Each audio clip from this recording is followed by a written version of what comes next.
um breve debate, uma breve entrevista. Aqui nos nossos estudos temos dois convidados. Estou a falar dos senhores Abubakar Silmanji, coordenador nacional de proteção à criança na organização Save the Children, e também o senhor Judas Massinho, que é coordenador de participação à criança também na Save the Children. Muito obrigada, bem-vindos por estarem aqui neste programa para breves esclarecimentos sobre esta questão da criança com deficiência. Estamos a falar de criança portadora exatamente da deficiência, vários tipos de deficiência. Como é que caracterizam a educação inclusiva em Moçambique? Senhora Abubakar. Obrigado, Irene. Há aqui uma questão. O termo portadora de deficiência dá sempre a entender, tipo, uma pessoa que sai de casa, pode esquecer a minha deficiência. E vai carregar a deficiência. Vou carregar comigo essa deficiência. Então, não existe assim uma pessoa que porta uma deficiência. Existe uma pessoa com deficiência, existe uma criança com deficiência. Estamos a dizer, então, que este é um termo que está a ficar ultrapassado, porque em algum momento fez-se muito uso desta palavra portadora. Sim, era para, digamos, de alguma forma, minimizar o efeito, o impacto que a expressão poderia ter nas pessoas com deficiência. Mas, pronto, as coisas evoluem, a linguagem evolui também, e as pessoas acabam notando que essa questão de portar uma deficiência é, de facto, uma questão até pejorativa. Pois. Só tem uma deficiência. Exatamente. Não porta deficiência. Pois, eu colocava a seguinte questão: como é que se caracteriza a educação inclusiva em Moçambique? Bom, a educação inclusiva é aquela que há de tomar conta ou há de se preocupar, portanto, com a capacidade que o sistema de ensino, que as comunidades, que a própria pessoa com deficiência tem, portanto, de fazer parte de um sistema de ensino. E essa educação inclusiva está num processo muito avançado neste país. Sabemos todos que o país deu passos muito grandes nesta área, com as escolas especiais. Temos escolas especiais em Maputo, temos escolas especiais, portanto, em Sofala e em outros pontos do país, para atender, portanto, crianças, portanto, com deficiência. Mas esta questão das escolas especiais é algo que já entrou em debate. Em algum momento existem aqueles que defendem que não devem ser escolas especiais. Temos, de fato, que pautar por uma educação inclusiva, em que a criança está na escola dita normal. Ela é deficiente, mas junta-se a crianças que não tenham nenhuma deficiência. Portanto, eliminando-se de alguma forma esta questão das escolas especiais. Até que ponto é que isso pode trazer alguma desvantagem ou vantagem para aquela criança que é de fato deficiente?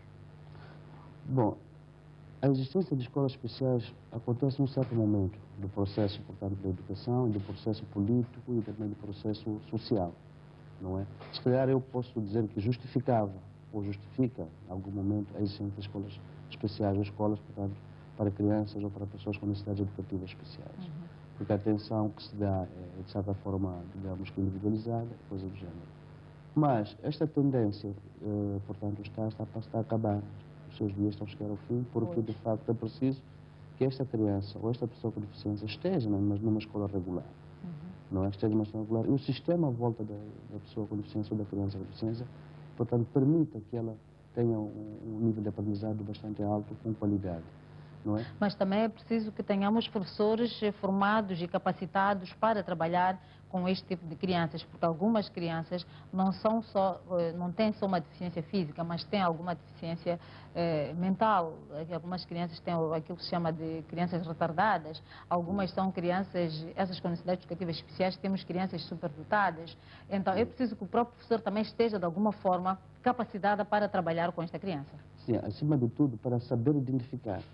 Primeiro identificar. Saber identificar, e depois aplicar todo o sistema de métodos ou de metodologias de ensino que possam garantir que esta criança, portanto, está integrada no aprendizado. Não é? E essa questão de método tem a ver, portanto, com como você cria empatia com a criança, como você lidera o processo, né? Sob risco até de algumas vezes dar-se uma atenção exagerada a essa criança com deficiência, o que não é bom, porque as outras crianças também têm os seus direitos. Portanto, tem que haver aqui digamos, um meio termo, um equilíbrio. Então, de facto, é uma necessidade esta de ter professores formados, capacitados para trabalhar com crianças com deficiência. E falou de crianças superdotadas, é um problema, porque, de facto, há crianças que tem um nível de compreensão das matérias bastante alto. E, algumas vezes, o professor até é um perigo para o professor. O professor acaba tirando essa criança da sala de aulas, não é? Então, é preciso, de facto, como estava a dizer ele muito bem, termos professores capacitados, altamente treinados, sobretudo do seu ponto de vista de metodologias de ensino. Pois, em relação a estas crianças, vou-me dirigir agora ao senhor Judas Massinho, que é o coordenador de participação da criança na Selva de Chido. Em relação aos desafios que a própria criança com deficiência encontra neste processo de educação inclusiva, o que é que se pode dizer à volta disso? Bom, vou começar por dizer que quando falamos da participação, há dois conceitos que imediatamente temos que distingui-los. O primeiro conceito é a presença física da criança na escola.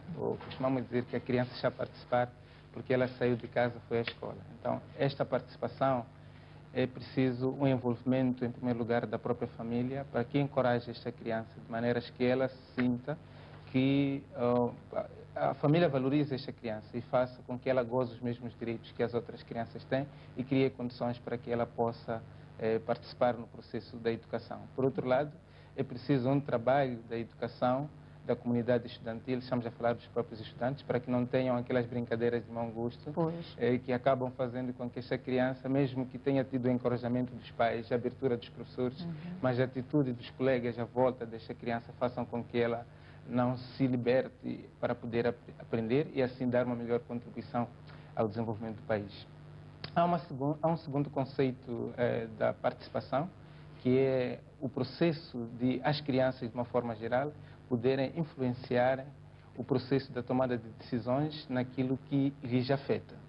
Aqui estamos a falar, por exemplo, do ponto de vista das políticas e daquilo que, por exemplo, são as infraestruturas. Estamos a falar muitas das vezes que as infraestruturas escolares não estão preparadas, não estão por exemplo, preparadas para acolher crianças com deficiência. Atenderem crianças com deficiência. Então, o que efetivamente acontece? Significa que no processo de estarmos a desenhar as infraestruturas e outro tipo de políticas, nós tínhamos que encontrar uma forma de permitir que estas crianças possam dar a sua contribuição, possam nos dizer o que está a correr bem, o que elas gostariam que fosse. E, infelizmente, ainda não avançamos muito nesta componente e é um desafio muito importante que os conselhos de escola, que felizmente o Ministério da Educação já instituiu a existência dos conselhos de escola, é importante que os conselhos de escola criem mecanismos que permitam que as crianças com deficiência possam também transmitir aquilo que são as suas preocupações no dia a dia quando estiverem na escola. Aí podem, por exemplo, denunciarem situações de maus tratos que possam estar a sofrer pelos colegas, assim como pelos professores, e assim contribuir-se para uma melhor qualidade do ensino na educação. Porque esteve a falar das políticas, talvez elaborar um bocadinho mais em relação a esta questão das políticas. O que é que estas políticas abordam em relação à educação inclusiva, as políticas nacionais de educação inclusiva? Bom, tal como dizia o meu colega Abubacar, efetivamente, neste momento, as políticas ligadas à área de educação defendem a questão da inclusão. Portanto, assegurar-se que a criança possa ter igualdade de oportunidade do ponto de vista do acesso à educação, juntamente com as outras crianças. Efetivamente, a questão é até que ponto este tipo de políticas, esta política se torna uma realidade. Aqui é necessário que se redobrem os esforços para que, efetivamente, essas políticas sejam implementadas. A questão da formação dos professores, como fazer a questão do meu colega, é uma questão importante para que os professores sejam preparados para se lidarem com diferentes situações de deficiência que possam aparecer dentro da comunidade escolar. Volto-se a Abubacar Silmanji. Quando se fala de educação inclusiva, o que nos ocorre é incluir a criança na escola regular. E onde é que fica o professor que seja um professor com deficiência? Existe um exemplo muito bonito de Gorongosa, de uma senhora professora, que ela portanto, tem deficiência visual. Ela é professora, não é? Existe outro exemplo no Dondo, um professor também no Dondo. No início, as famílias diziam, não é possível, meu filho não vai aprender. Não vai aprender como porque vai tem aprender uma professora com deficiência visual, uma pessoa que não vê. Mas hoje, quando a professora começa a fazer o seu trabalho, como qualquer profissional faz, com qualidade, hoje as famílias querem todas as crianças sejam alunos daquela professora. E ela como é que dá as aulas? Ela tem um professor assistente, tem algum que ela acompanha, que ela ajuda, no caso é o esposo, né? O esposo passa os apontamentos do quadro, ela vai editando os apontamentos, vai controlando. A comunidade escolar, portanto, os outros alunos, os outros professores, fazem, digamos, aquilo que é, digamos, como é que se diz, que é verificação da presença física dos alunos na sala de aula. Portanto, os outros professores passam pela sala, ver se os alunos estão lá.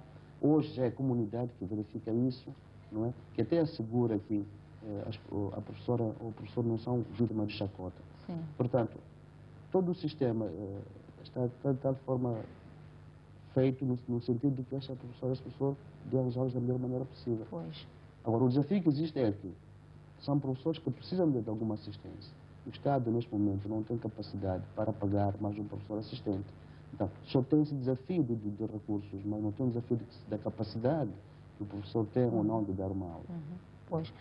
Talvez, já mesmo para fechar a nossa entrevista, que apoios é que a Save the Children tem estado a dar, não a todas as crianças com deficiência, obviamente, mas provavelmente a uma grande parte de crianças nesta situação? Não sei quem vai responder, se o Judas ou se o Abubacar. Obrigado. A Save the Children está a trabalhar com o Ministério da Educação num projeto que chama, portanto, Educação Inclusiva e Proteção de Crianças com Deficiência. E tem um slogan, inclusive, que se chama Educação Inclusiva Moçambique faz acontecer. Então, tudo a volta desse projeto é fazer acontecer a educação inclusiva no seu sentido mais amplo, não é? E na nossa parceria com o Ministério da Educação, temos uma componente de educação que prevê a educação, a formação de professores, prevê a produção de materiais, não é? Guia, tipo guia prático do professor, prevê também, por exemplo, uma componente forte de proteção com o FAMOD, que é o Fórum Nacional de Associações Moçambicanas de Pessoas com Deficiência, e também uma componente bastante forte de comunicação, onde a mídia, as rádios comunitárias, as redes sociais, Facebook, Orkut, Twitter, portanto, possam ser usados pela criança para fazer valer aquilo que são, digamos, as suas ideias e se expressarem, portanto, no contexto político, contexto social, a nível nacional e a nível internacional. Podemos assumir que este é um caminho longo ainda por trilhar, este da educação inclusiva em Moçambique? Efetivamente, uma das outras contribuições importantes que a Save the Children tem estado a dar é que nós temos estado a capacitar os grupos liderados por crianças para que esses grupos possam advocar pelos seus direitos. Estamos a falar, por exemplo, do Parlamento Infantil.